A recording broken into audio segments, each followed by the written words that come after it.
जब इजराइल ने तेहरान पर हमला बोला तो दुनिया सन्न रह गई। ये हमला एक सीधी चुनौती थी और ईरान ने भी जवाब देने में देर नहीं की।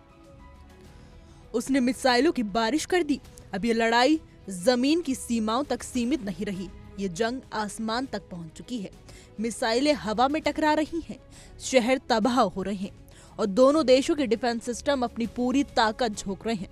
इजराइल ने यहाँ अपनी मशहूर मिसाइल डिफेंस तकनीक आयरन डोम का इस्तेमाल किया।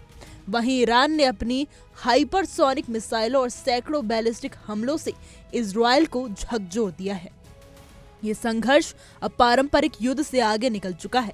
ये तकनीक और मिसाइलों की ताकत का टकराव है। ईरान और इजराइल की सीमाएं मीलों दूर है, लेकिन 2100 से 2300 किलोमीटर की दूरी भी इस युद्ध की आग को ठंडा नहीं कर सकी। ऐसा लग रहा है जैसे दोनों मुल्कों के बीच दुश्मनी की दीवारें अब आसमान में मिसाइलों से लिखी जा रही हैं। जमीन पर आमने सामने लड़ना इन दोनों के लिए मुश्किल है, लेकिन आसमान में इनकी मिसाइलें एक दूसरे की सांसें रोक रही हैं। इस जंग में अब सवाल यह है कि किसके पास कितनी आधुनिक और घातक मिसाइलें हैं और कौन कौन से बड़े देश इन दोनों देशों के साथ खड़े हैं। ईरान की मिसाइल ताकत की बात करें तो ये किसी से छुपी नहीं है। इस्लामिक क्रांति के बाद से ही ईरान ने उत्तर कोरिया और चीन के सहयोग से अपनी मिसाइल टेक्नोलॉजी को इस हद तक विकसित किया है कि आज वो दुनिया की सबसे ताकतवर मिसाइल संपन्न देशों में गिना जाता है।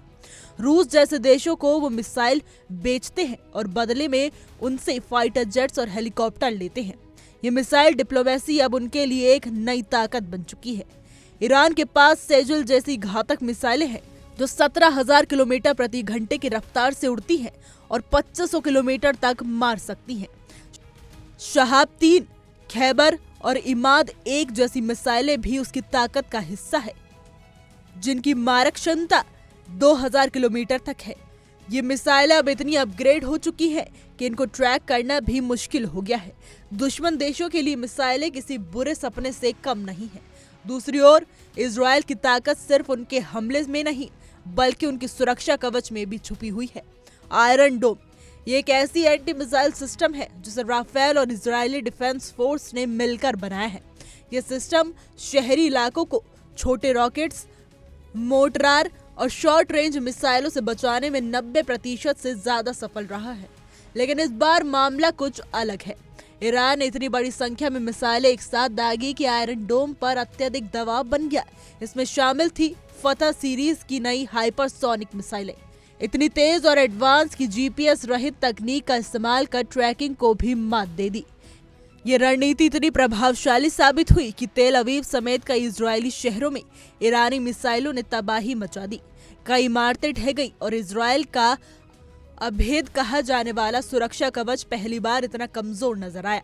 खास बात ये रही कि यह हमला इजरायल के ऑपरेशन राइजिंग लायन के जवाब में हुआ था, जिसमें इजरायल ने ईरान के परमाणु ठिकानों और सैन्य अड्डों को निशाना बनाया था। इस हमले में ईरान के कुछ टॉप वैज्ञानिक और जनरल मारे गए थे। अब अगर जंग की तैयारी की बात करें तो इजरायल को वास्तविक युद्ध का कहीं ज्यादा अनुभव है। उसने गाजा, सीरिया, लेबनान, हमास और हूती जैसे समूहों से लगातार युद्ध लड़ा है, चाहे वो इराक में हो, सीरिया में हो या यमन में। असली फुल स्केल जंग में ईरान का अनुभव सीमित है और यही कारण है कि इजरायल की पहली मार ने उसे हिला दिया था। लेकिन ईरान ने भी दिखा दिया है कि वो अकेला नहीं है। उसके साथ खड़े हैं तुर्की, मिस्र, यूएई और सऊदी अरब जैसे क्षेत्रीय ताकतवर देश। चीन, उत्तर कोरिया और रूस तो उनके पुराने सैन्य साझेदार हैं। इन तीनों देशों ने अमेरिका के खिलाफ मोर्चा खोल रखा है, इसलिए ईरान के साथ उनका खड़ा होना स्वाभाविक है।